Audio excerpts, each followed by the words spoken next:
Hey guys, so welcome. Um, we got Sammy in the house, Cindy, Sibley, Chris. Hey Chris, thanks for joining. Uh, Kira, um, Allison, welcome. Melissa, I think you're here too. Melissa. So I put up the poll earlier today. If you didn't see it, you can go ahead and vote on my Patreon page. Hello, Sammy. Good to see you. Welcome, Jesse. So on the Patreon page, there is a poll, Mahapatha Yoga Patreon page of how I can support you guys at this time. So I suspected yin would be the most popular choice, and it was. So I did a yin just like this, a streaming yin class earlier today. It's an hour class with a yoga nidra at the end. And so if you didn't see that, check it out. I don't demo any of the postures because I don't usually when I teach, but I might try that next time. So I know some people joining don't do yin and they might have been confused by that whole thing. I didn't really think about that. I kind of was thinking of my regular students, and they know I usually don't demo. I usually just sort of lecture. But these are interesting times. You never know who might join in or who might need help. So check out that post. I'll put let me go ahead and put a link in here for those of you who may have missed it. Give me a second to do that. And you guys can go vote. Let me know in what way I can possibly support you at this time with your yoga practice, with your spiritual journey as a teacher. Anything that I can do to help out, I'm happy to try and do. Let's see here. There's the link. So you can go over there and vote for what you'd like to see next. And my plan is just to sort of go from maybe the most popular to the least popular.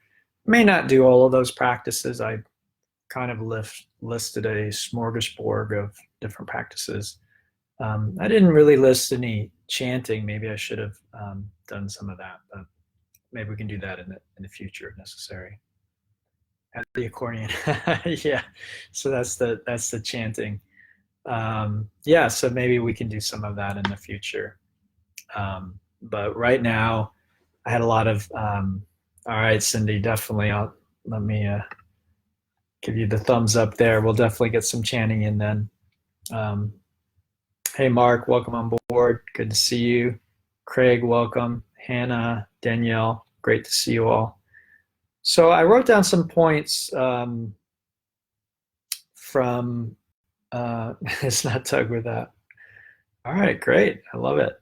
I wrote down some points from our Dharma discussion yesterday. Some of you might have been there for that. Some of you might have not, may have missed it. And so I thought there were some good points brought up. And I like that for just sort of getting a bead on where everyone is. So you all see the comment thread on the side there, hopefully. You can put questions in there or comments in there. I wish we could go back and forth.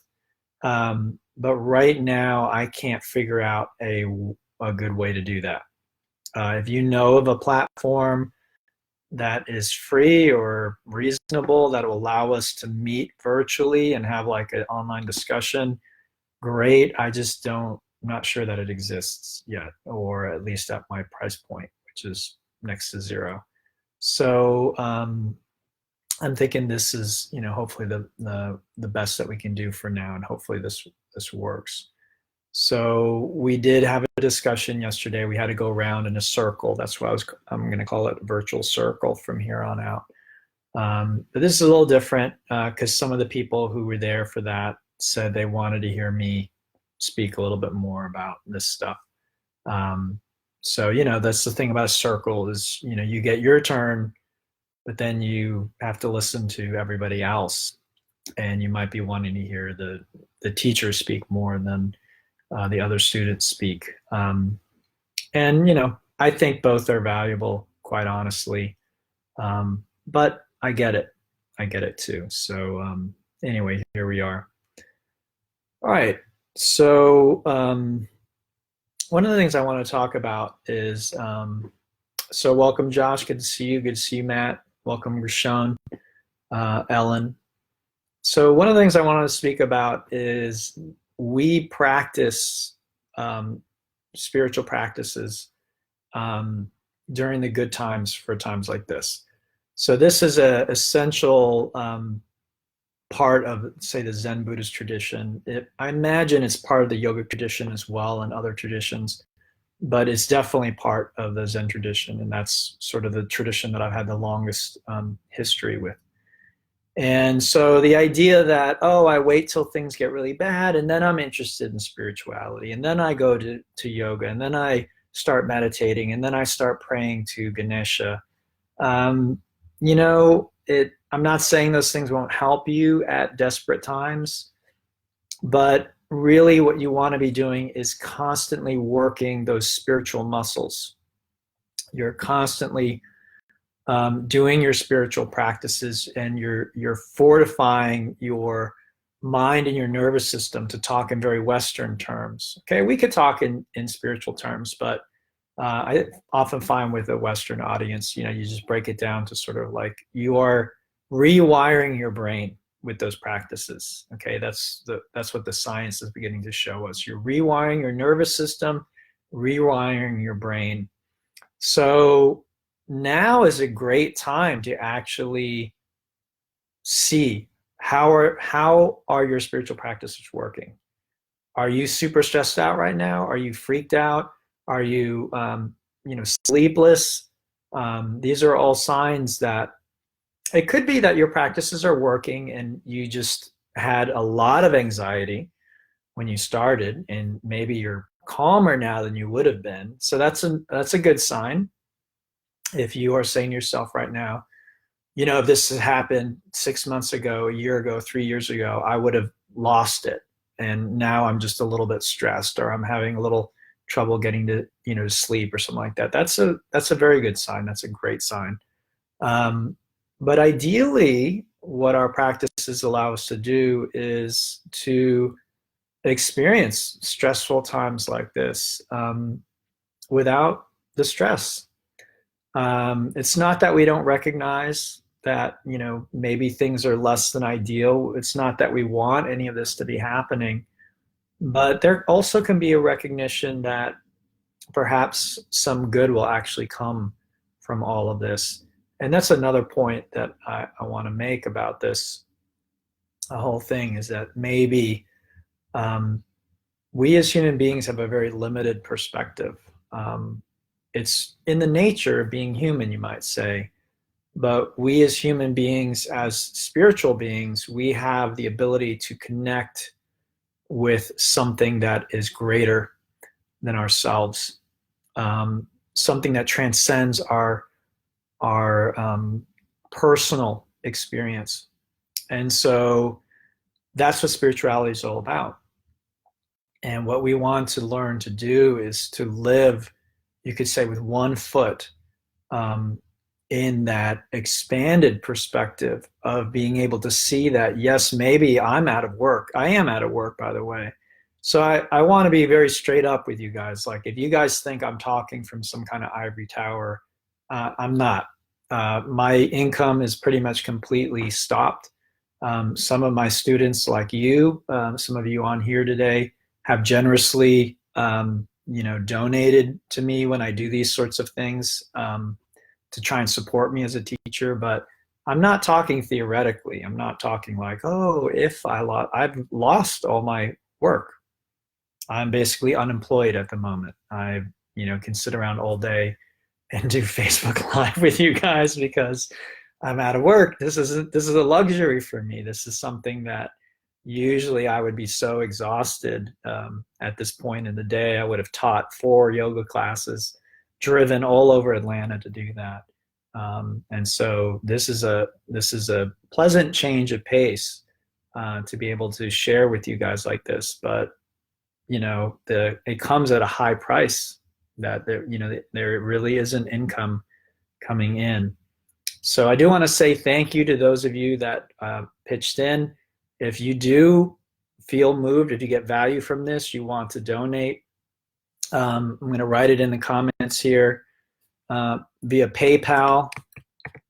There's, or Venmo, Douglas at mahapathayoga.com. Okay. So if you feel moved to, if you don't worry about it. Don't worry about it. This isn't about getting paid. This is really about trying to support all of you in your journey, in your practice. So again, first thing is, how is your practice supporting you? Is it supporting you now? Because if it's not, then you may need to take a look at that. And again, now is a great time to remember, when things get good again, and hopefully they will, knock on wood, I want you to remember this time. And if you didn't feel peaceful, if you didn't feel calm, if you didn't feel joy in this, even this, it's dark, sure. But why do we go see dark movies? Why do we see dramas? Why do we see movies that are full of conflict and, challenges? Because it's interesting. It's what makes life interesting. So this is one of the most interesting periods I think I've ever lived through. Is it a little bit scary? Yeah. And so are a lot of my favorite movies. There are moments that are really scary. So, this is life. This is what it's about. And one of the reasons why we practice is so that we can enjoy it. We can enjoy the ride. And if we're just terrified because of all this, then I think, again, we have to look at what practices are we doing? Are they working? And this is where we can work closely with a teacher. So, if the bottom falls out when this happens, then you know what? You got to take a look at that. And then again, I want you guys to remember, when things get good, if and when they get better, we don't want to be, all that problem's gone. I don't need to meditate anymore. Oh, I don't need to listen to, Doug's talks anymore. Everything's great. Everything's fine. I'm good. I don't need it anymore.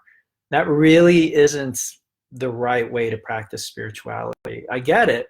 It's very convenient to do that, but that really isn't going to help you nearly as much as being consistent and persistent in your practices. So we practice during the good times. So when this stuff happens, the bottom does not fall out. We've been strengthening those spiritual muscles, and we're able to carry this load. And again, then it becomes actually, you might say, a joy, or again, interesting. Like, I always get curious when stuff like this happens. I'm like, oh, where are things going next? Because a lot of times things get dark before we actually enter into a new phase that's much better than the one we were in before, or much more interesting or new or exciting in some way. Let's see, I'm remembering how tired you were. This is Lisa, wrote this a few weeks ago. Hard times require that we just show up and be led by a good teacher. Thank you. Together we are rock solid. Awesome, Lisa. Thank you. Love that. Hey, Josh. Thanks, man. I'll be there for you too as well, brother. Good to see you on here. So again, you can leave comments in the sidebar. I may not get to them right away, but I will try and get to them. So again, first point, we practice when things are easy, so that when they get hard, we're prepared. We're ready. We've been training. Okay. All right. The next thing I wanted to talk a little bit about is, it's interesting, the timing of this for us, at least here in the West, because for the Taoists, this period of time is a period of wood energy. And wood energy is the energy of growth and of vision and of the future. So it could completely be coincidence, although I'm not sure that coincidence exists. But this virus is entering into our experience, and this whole shutdown that we're going through is happening right as wood energy is beginning to sprout and open up here in the Western Hemisphere. And I think that's interesting because, again, I think this is ushering in a lot of change for us. And generally, egos are scared of change. So again, another way of noticing how well our practice, because really all yoga practices are about beginning to first distance ourselves from the ego, then begin to see it, begin to see how it's working, and then eventually be able to uproot it completely and transcend it completely once and for all. So I'm not saying I'm there. Very few people are, but the further along we are in that journey, I think the easier of a time we're going to have with it.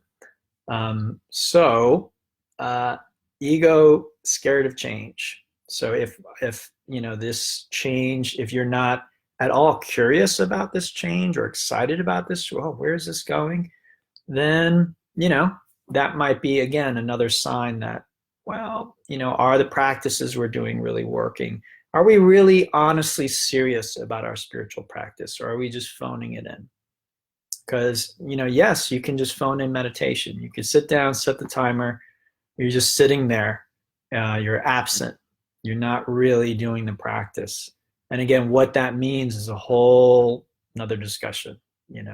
This is why I encourage students to stay engaged and involved with me as a teacher, because it's very easy to get confused about that, because meditation, the way I teach it, should be very effortless. And so we can get confused between effortless and basically not present, not engaged in any way. Okay, so we want to stay engaged with the practice and stay effortless. So that can be very tricky. So wood energy, again, the wood energy is the energy of growth. It's the energy of springtime, of moving forward, of vision.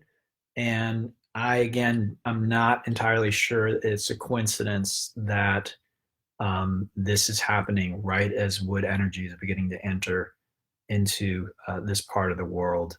I know that the virus started in China at a different time. I'm not commenting on that. I don't know what was going on there, or what the significance of that is. All I'm commenting on now is what we're going through.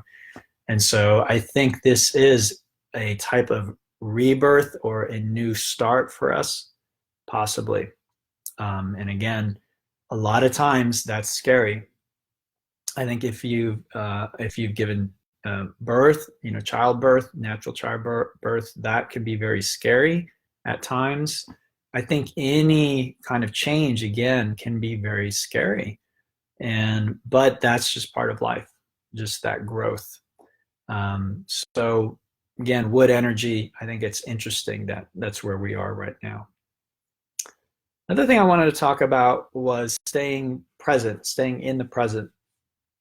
So a lot of people might feel really stressed out right now, be really scared. And I know some of you on here are not meditators, and I can't help you. I can't give you the perspective of a meditator. There's a reason why people meditate. So I'm going to say it's not a waste of time. It definitely changes your point of view and your outlook. So if we're meditating regularly, this begins to change the way that we see things. And one of the things we begin to see is the way that our mind loves to focus on the future.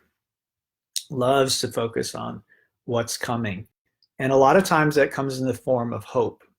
And so, our mind sort of says, well, this moment is kind of shitty. I don't like it. But in the future, I'm going to enter the blank. So when we were children, right, once I get old enough to drive, then I won't have to deal with, my parents anymore when we're like teenagers.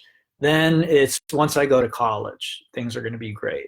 And then it's once I graduate college, or once I get a girlfriend or a boyfriend. Then it's once I get married. Then, well, when I have a family. Then it's, when my family moves out of the house and my kids move out of the house, and when I retire. And then before we know it, like, life is over. And all we did was we're always looking forward to this next moment. And our mind keeps telling us that that moment is going to be the one where we're happy or we can relax, or whatever the narrative is that's going on. As meditators, if you're doing the type of meditation that I teach, I think at a certain point you begin to see through that narrative, and you see that that's not really helpful and it's not really true. These things come and go. We get married, we graduate college, we get, we fall in love and get to date the person that we want to date. And it's not a game changer. For a day or two, it might be. For a week or a month or even a year, it might seem like things have really changed. But the reason it's not a game changer is we're still the same. Things can change out there, but we're fundamentally still the same. And so the reason why yoga is different. So again, some of you are maybe not yogis, you're not meditators, or you're like yoga light. You like to go to class every now and then, but you haven't gone really deep in your practice. Yoga, if it's really working, and again, if it's working, if you're serious about your practice, it is changing you. It is changing you. So it's not about fixing the world out there and arranging things so that they're just so. It's about fundamentally changing who you are. And I always like to correct when I say that, because that can lead to a bit of confusion if I say yoga changes you, because that's not entirely right. In the yin class that I led earlier today, I said, these postures are not about changing your body into something it isn't. It's about allowing your body to become the absolute best that it can be. And it's the same inside.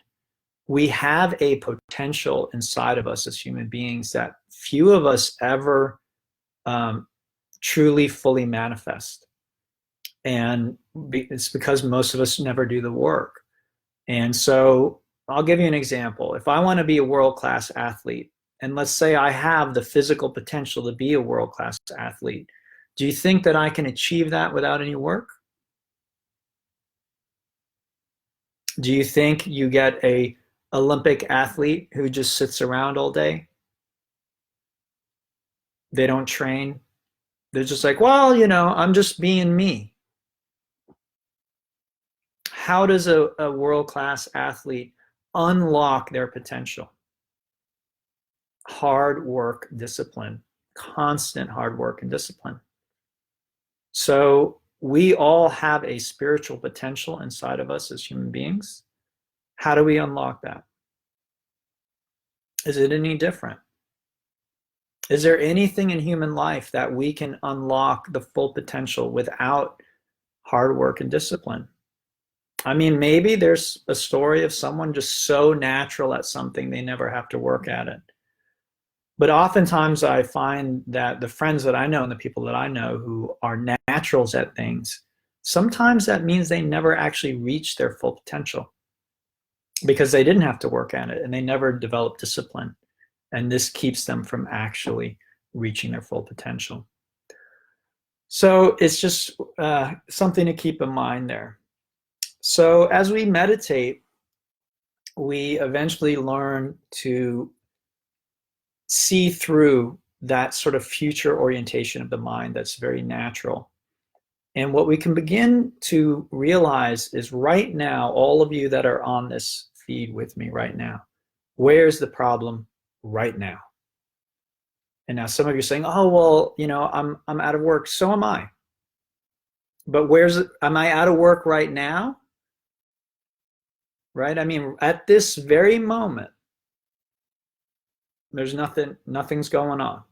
I'm in my house, the lights are on, there's food in the fridge, there's toilet paper in the bathroom. If you need a roll, let me know. I mean, I don't have a ton, but there's some in there. I mean, it looks like the world's coming to an end, but where's the problem right now? There actually isn't a problem.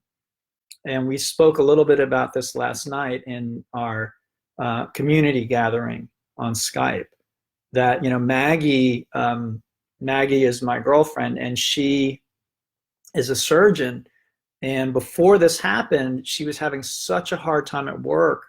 She was forced to stay in the present moment as a relief from the torture that her mind would cause us. And this is something that happens to many people on a spiritual path.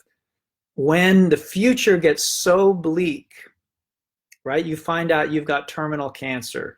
You find out you have a week to live. You find out you're going to prison for the rest of your life. You find out you're getting a divorce and you never imagined you would get one. You find out you're going bankrupt. That can be an opportunity for your mind to let go, because your story now isn't one of hope anymore. Like I said earlier, a lot of times we're just hoping. Oh, the future's going to be better. This sucks, but the future will be better. Future will be better. Future will be better.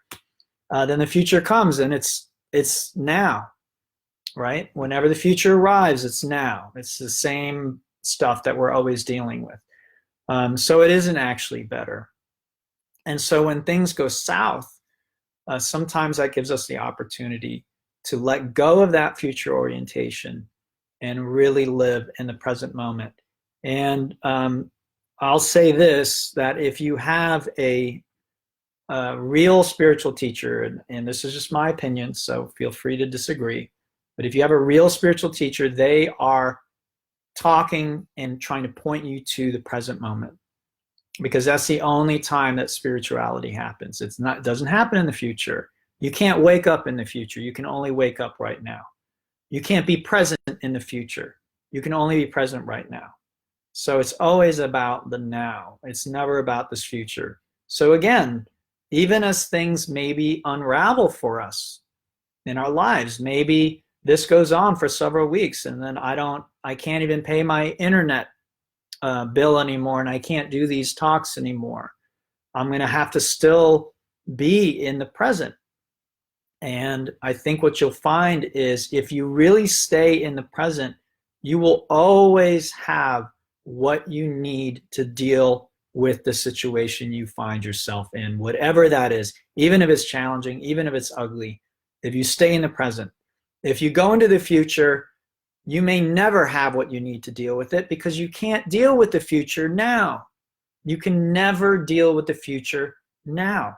You can only deal with the present, right? So stay in the present, and you'll find you have much fewer problems. And it doesn't mean you can't plan. It doesn't mean that there aren't things that you need to think about in the future. But planning, you sit down, you think about it, you make a plan, and then that's it. That's not the same thing as worry. Worry is circular. It just kind of goes round and round and round. There are no solutions. You just find your mind coming up with the same things over and over again. That's not getting you anywhere. You're wasting a lot of energy. Your brain uses a lot of energy. It releases emotional poison in your body. You can feel it as negative emotions. And it's not going to help you one bit.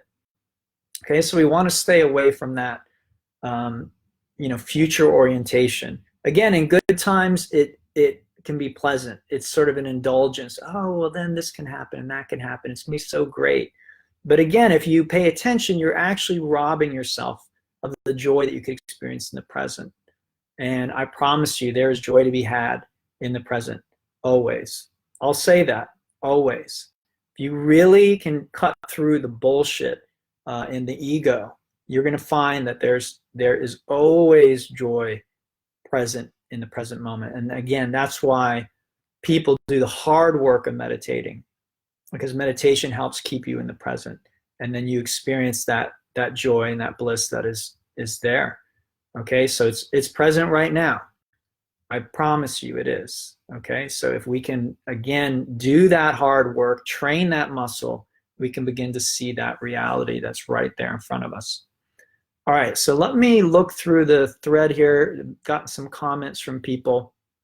Brandy says, the point about curiosity in dark times, curiosity is the antithesis of fear. I love that. A Course in Miracles, which is one of my favorite scriptures, says that we basically have two emotions, or you have two choices always, love versus fear. And I think that that's absolutely right on the money. Are you choosing love? Are you choosing fear? And again, we may think, well, that doesn't apply to coronavirus. It doesn't apply to pandemics. Yes, it does. It applies to right now. If it doesn't apply to now, it doesn't ever apply. So right now, what am I choosing? Am I choosing to see the love and to reach out into love? We're here gathering as a community. This is something that many of you are longtime students of mine. We haven't ever done before. So this is new. This is interesting. Again, curiosity, like Brandy says, the antithesis of fear. What new things are going to come from this? What sort of new connections can we make? What vistas will this open up? And, maybe some other doors will close, but that's just part of life. That's a natural evolution. The dinosaurs died out, and here we are.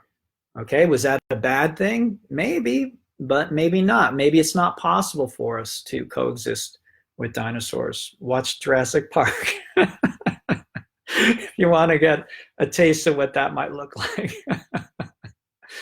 All right, Brandy has another comment here. Just a thought. With so many home and having more time to meditate, do you think it would help to have a Facebook Live on the introduction to meditation? Oh, yeah, I think that's a great idea, Brandy. If I don't do that, remind me. I didn't put that up as an option on the Patreon page, but I should. For those of you that are joining late, I do want to share this with you. I put up a poll on my Patreon page, and you can vote on that for how I can support you. If something I have isn't something you want to see isn't on there, just leave it in the comments. So maybe, Brandon, you could leave a comment on Patreon that will help remind me to do that, because this thread is a little bit, it just keeps going, so I'm probably going to lose those comments later on. And let's see, Mimi says, very true. I moved from state to state to state when things went south, pretending the future would be greener, but changing the present is what changed everything. Yes, I love that.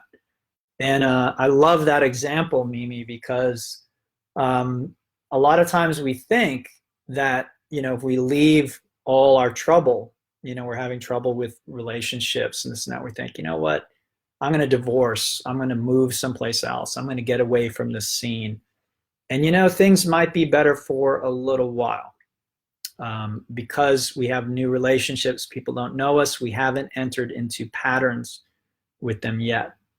But it's just a matter of time. And the reason we can't run away from our troubles is because they're inside of us.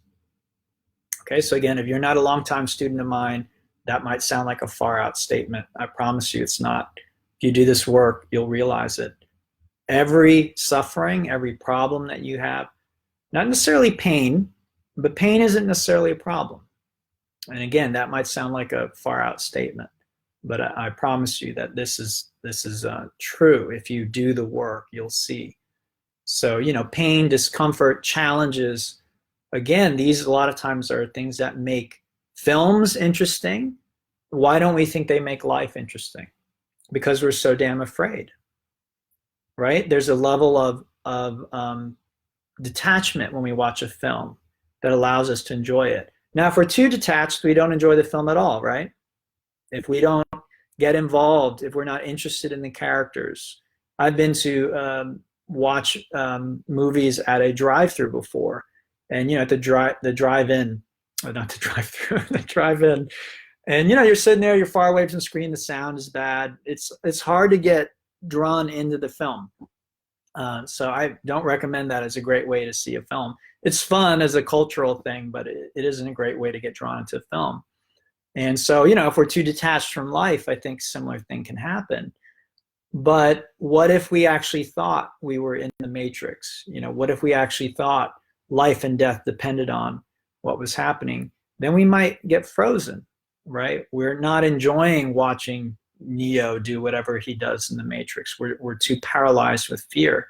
And so that's what happens to us in life is we often don't live the life that we have the potential to live and the life that we could actually enjoy because we're so afraid. So I love that, Mimi. That's great. Meredith says, one of my favorite quotes is be mindful when your mind is full. Yeah, that's awesome. I love that.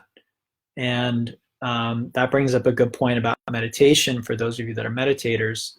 And that is that some people think that they can't meditate when they are distracted, and that is absolutely incorrect. You can meditate when your mind is full. You can meditate when your mind is empty. You can meditate pretty much while you're doing anything if you learn the proper technique. So everything from a Zen perspective happens within meditation. Meditation has the capacity to hold every experience that a human can have, from the most sublime, unity experience, one with God type experience, to the most petty, small, ignorant thought and experience. These all can be held within the meditative awareness. So that's real meditation. Real meditation isn't a state. It is who and what you are. And so that's what we want to wake up to. Okay. All right. Let's see who else we got here. Will Remind, Brandy says, awesome. I love it. Welcome, Ibrahim. Mandy, welcome. Deborah, welcome.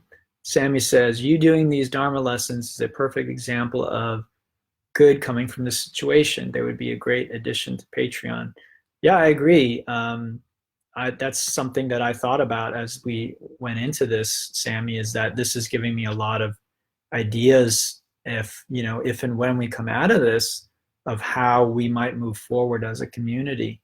And I actually feel closer to the community through this, oddly, even though I can't see you guys in person. But what I love is so many of us have come together online, and people who are living out west, people who have moved out of the state, people who I can't see because of the times that my classes are offered right now. I've seen, these people, we've come together in, online meetings to do yin yoga class this morning, and then here now. And then people who've never taken my yoga class, people who are longtime friends, of mine or family members. So I've seen them show up here. So, this is special in many, many ways. And I don't even mean that as, it's special because I'm trying to make an excuse, trying to find something good in a horrible situation. No, I think it's uniquely special. This time feels very, very almost sacred to me. Now, we don't know where it's going. In a few weeks, it may not feel that way. It might feel very scary. And I'm not going to pretend that fear is something that, I don't feel or I couldn't feel. I honestly don't know. It could show up at any time. I could wake up tomorrow and be terrified. But as this unfolded and it became very obvious how serious the situation was, really fear isn't a part of it at this point. It really is, again, much more curiosity, almost a type of an excitement. There's a sense of reverence at having this opportunity to slow down and, again, to connect with the community. And I'm so grateful that we have built a community, that there's a community of students that have grown up around this teaching. And as I always say, many of you have heard me say it before, I'm not Mahapatha Yoga. I'm just the head of the community. I'm the teacher of the community, but that's just one role. You don't have a community with one person. You have a community when people get together. And so I'm just so grateful that we have that. And it wasn't very difficult for me to reach out once it looked like what was happening, once I understood what was happening, and say, hey guys, this is what we're doing now. And I love the way so many of you have gathered around. And, I look forward to connecting with you guys online. So like this chat, earlier today doing the yin class, and then now this discussion that we're having here. This is something I actually look forward to. And I look forward to teaching in person too. But I wouldn't say this is less. So this is just, again, what does the present moment, what is it bringing you right now?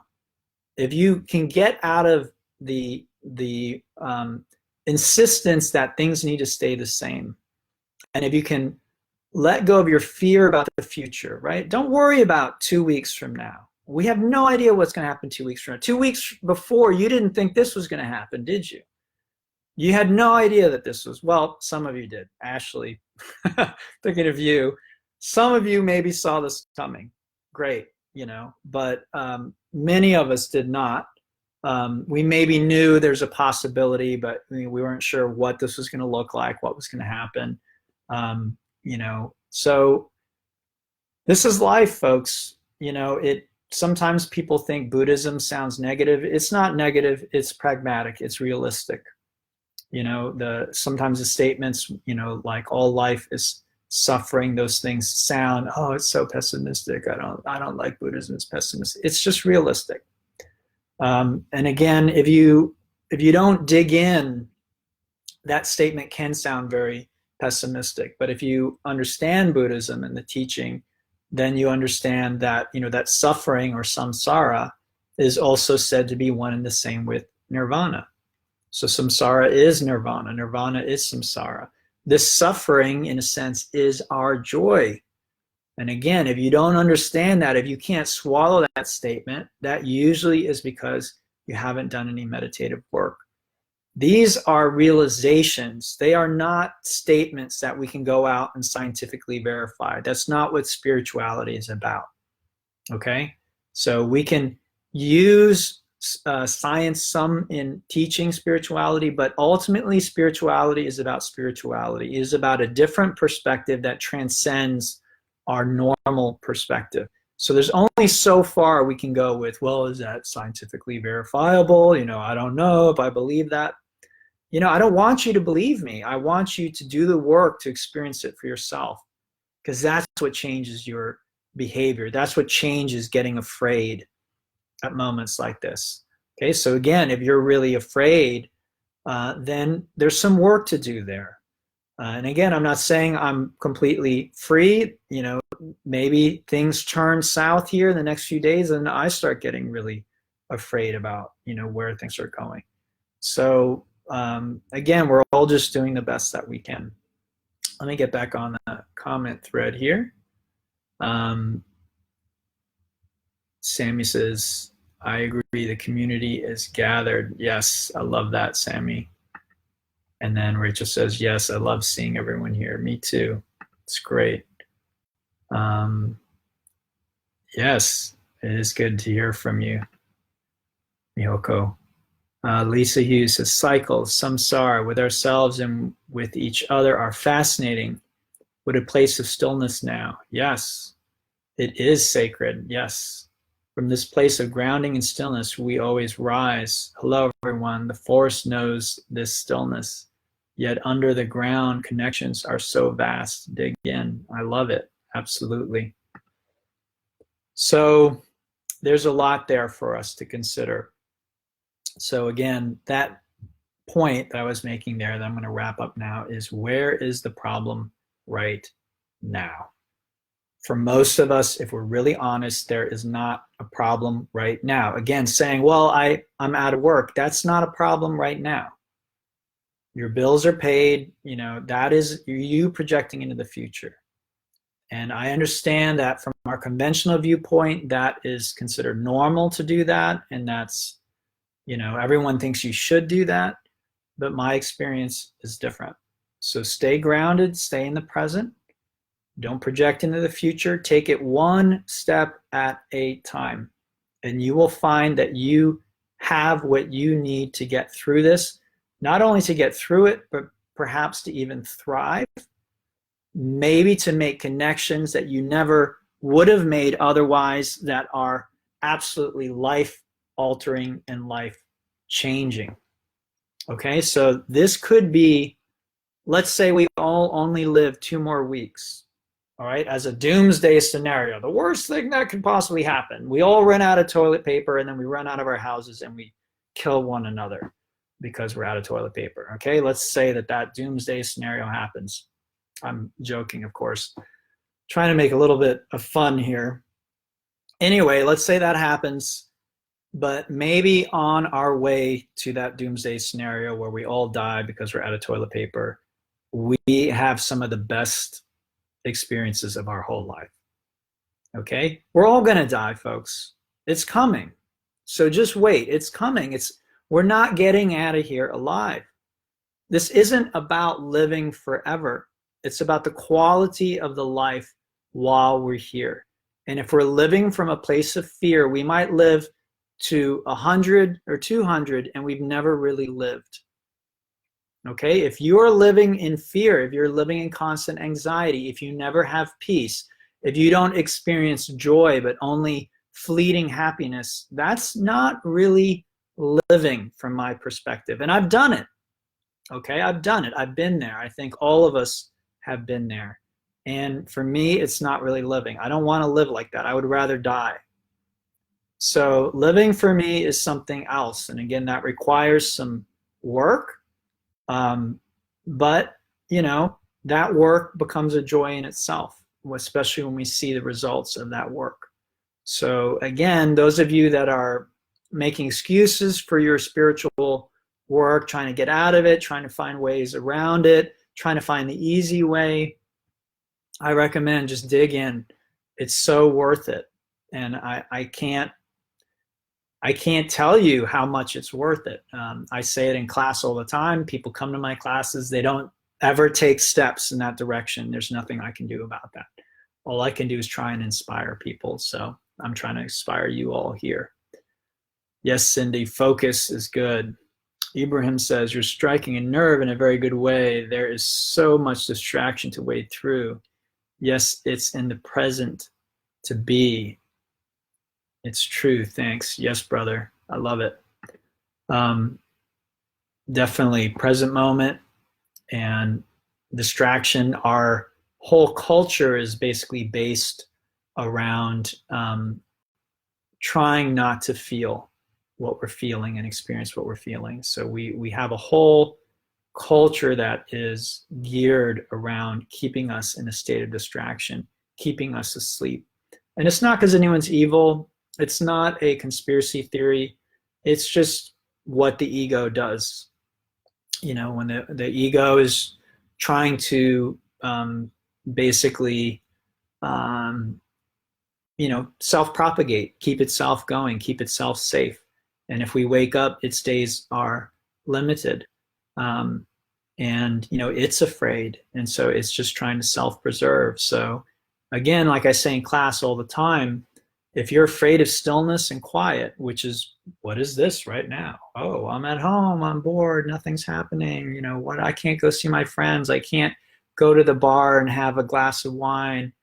You know, what am I going to do? We're terrified of that. And so if I want to talk in a more broad point of view, again, I'm not a channeler. I didn't get this from some medium or something like that. My spirit guide didn't tell me. This is just a hunch. This is just a feeling I have. I think this is sort of this is nature's way or the universe's way of telling us all to slow down for a bit. It's forcing us to slow down. And this is a great time for us to use this, right? To start meditating. And I loved Brandy's suggestion. Yes, like let's get on here and we'll have an introduction to meditation class. So all of you that are on here that are like, you know, I don't know how to meditate, or I don't know, the meditation I'm doing doesn't sound like the one that you're talking about, then yeah, let's take care of that. And I do have meditation instruction on the Patreon page. So if you want to jump on there, if you're like, after hearing this, you're like, I can't wait. I need to go right now. Get on there, check it out. There are 3 different versions of my meditation instruction on there. But I know people like video, and it'd be great to do it live here. So that'll be on my to-do list. Hopefully we can do that here in the near future. Thanks, Deborah. I appreciate that. Okay, so where's the problem right now? Right now, for most of us, if we're really honest, there isn't a problem. Problem is all up here. We think things should be different than they are. Once we realize that, things are the way that they are, the universe doesn't really care what we think, then we realize there isn't a problem, and that, again, we have what we need to get through this. And not only to get through it, again, to actually thrive and make connections and have experiences we wouldn't have otherwise have. Again, I think that's why this is so exciting for me is, my days are so full of teaching, and they're so regimented a lot of the time. Like here, I'm breaking things up. Things are different. Like it's not a vacation. I'm not out doing all the stuff that, I would do if I were on vacation, but like what a great time to stop and to reflect and to look and to connect. So that's what we're doing here now. It's awesome. I love it. Okay. So let's look at another point here taken from our discussion last night. I've got one here, the value of spiritual community. And yes, I think that is, again, those of you that are part of the Mahapatha Yoga community, and remember that community is, I call it a community of non-joiners. Joiner is someone who, and I'm not putting anybody down, all right? Joiner is someone who, wants the guru. They want to be initiated. They want the spiritual name. They want the robes or the jewelry, all that kind of stuff. That never described me. Even when I had teachers and I was given those things and I was given names and all that, it just, I don't know. It didn't feel right. It didn't, I don't know what it is. It's just not me. I did those things when they're required. I'm not allergic to them. I'm not someone who can't join a community, but a lot of times something doesn't smell right in that to me. It's not that I have a problem with authority. It's not that I don't value teachers. I love having teachers, and I've had many in my life, and I have so much respect and gratitude to them. It's just the whole, initiation, it just gets a little bit, for me, it doesn't pass the smell test. And again, I'm not putting anybody down. If you're part of a spiritual organization and you have a spiritual name and you have a guru, awesome. I'm talking about me here. So because I'm that way, the community that I created is one that just doesn't have that stuff. So if you want to be a member of this community, you're part of it. If you decide, I hate that guy, Doug, I don't ever want to see him again, then you're not a part of it. But I am so grateful, again, that we have grown this over, the past 10 years or so. Some of you have been with me maybe that whole time since first few classes I started teaching. Some of you have come and gone. Some of you have come in later, and I love it all. And it's at times like these that, I think we really realize the value of that Buddhist teaching. And if you've ever been on the Zen retreats with me, we do the 3 treasure vows, right? Buddha, Dharma, Sangha. So 3 treasure vows. Buddha is the teacher. And I'm not going to say you have to have a teacher, but I am going to say that it makes it so much easier.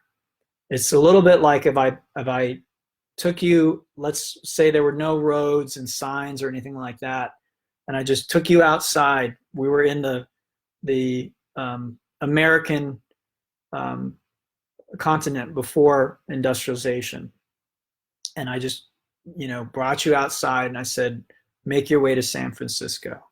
What are the chances that you're actually going to get there? You just start walking around, well, maybe I'll get there. This is what a lot of people are doing spiritually. Well, I'll read this book. Now let me read that book. Oh, let me go on retreat with this teacher. Well, what about that teacher? I'm not saying you can't have multiple teachers, but there needs to be, again, discipline. We need to be realistic. And this idea of just jumping around when things get uncomfortable, a lot of times that's the worst thing you can do. It's a lot of times right when things get uncomfortable, when things get difficult, when things get challenging, that's right when you're about to make a breakthrough. That's right when things are about to break wide open. And a lot of times that's when people jump ship. So keep that in mind. So do you have to have a teacher? I don't think so. I think there have been people who have been able to do it on their own. I will say that you do need a teacher. We all have a teacher inside of us. But if you have a good outside teacher, that outside teacher is basically echoing the voice of your inner teacher. And so that's a good student-teacher relationship, that your outer teacher helps you hear your inner teacher. And then at a certain point, you just hear that voice all the time, if you want to call it a voice or a knowingness, whatever it is, that feeling. So teacher, Buddha, one of the three refuges or three treasures. Dharma, the teaching. And these traditions, if we understand them in the right way, they are so rich and they are such an aid. If we don't understand them, and again, this is where teacher can come in, okay? Because I can read a scripture and I can get completely the wrong idea from reading it. Scriptures are such that they can be completely misunderstood very easily. So again, teacher, the Dharma, scriptures, sayings, stories, listening to lecture, all these types of things. This is the Dharma, this is the teaching. And it's inherent in reality. I love what the Buddha said. He said that even if Buddhas never appear in the world, the nature of reality remains the same. So Buddhism at its best, and I'm not saying it's always at its best, and I'll say any spiritual tradition at its best is about the true nature of reality. It's about nothing other than that. How that is expressed is a tricky thing, because my experience is that the true nature of reality cannot be put into words. So these traditions dance around it, they point to it in various ways. You can't just put it in a bottle and hand it off to someone else. So it needs to be experienced for oneself. And again, that's where the training and the work comes in to do this. So Buddha, Dharma, the teaching, very important. Again, can you become enlightened without teaching? I suppose, try it. I don't know how many lifetimes you might waste trying that. And the question again can arise, why? Why are we trying to do it, go it alone? What do we think is so great about, being independent on our own? But, go ahead. And then finally, Sangha, community. And that's where this is becoming so important for us. It's really at times like this where it's like, ding, ding, ding. Okay, yeah, I get it. And that's I'm so grateful for this technology that we have, that we can be at our homes and yet we can still connect as a community. I can't imagine going through this where we're all forced to be isolated from one another. So again, there's so much to be grateful for, guys. So we're coming up right on an hour now. So I'm going to wrap it up. Again, if I'm out of work, so if you want to help support me in these teachings in this community, a couple ways you can do that. Patreon page. Again, that's a link to that page in the poll, so you can let me know what you want to see. Another way is PayPal, Douglas at mahapathayoga.com. Don't feel pressured if you can't, you're like, I'm strapped or I'm scared. That's fine. Don't worry about it. It's not my main reason for doing this. But, like I said, I'm out of work too. So if you do get value from it, if you get something from these, I definitely could use the support and the help. All right. So thank you, Christina. It's great to see you. Namaste to everybody. We'll have more tomorrow. I'm thinking maybe a yoga nidra. Vote on the poll if you have a strong opinion. Maybe we'll do the meditation tomorrow. I'm not sure what to do next. A lot of people wanted yin. We already have a yin up on the Patreon page. It is free. All of this is free. Okay, so just go check it out. Again, if you don't have money or you don't feel inspired to donate, don't worry about it. Just take advantage of these resources. Normally, again, I don't have time, energy to provide them, but now I've got time and energy. I want to help support you as much as I can while I can. Again, maybe at some point my internet gets cut off. Can't do this anymore. So let's take advantage of it while we can. Who knows what's coming down the pipe? I promise you, though, if you stay present, you will have what it needs to get through, not only to survive, but thrive. And when I say that, I really mean spiritually. Physically, you might have a hard time. But again, sometimes the hardest times are the ones that we truly cherish and remember throughout our lives. Like, wow, I got through that. That was incredible. So a lot of gratitude to you guys. I'm looking forward to seeing more of you online in the coming days. Let's take as much advantage of what we've got here while we've got it. This little break, this respite, this time to meditate, this time to gather together as a Sangha. And again, you are part of this Sangha if you want to be part of it. You are a Mahapatha Yogi if you want in. You don't have to have the t-shirt. You don't have to get a spiritual name. You don't have to call me guru, none of that. Okay, so namaste, all of you. Thank you so much. I look forward to seeing you. Keep an eye on the Patreon page. That is where I'm going to be doing most of the scheduling and trying to announce things. I'm not sure if we're going to keep doing the Facebook Live, but maybe we will. It seems to be working pretty well so far.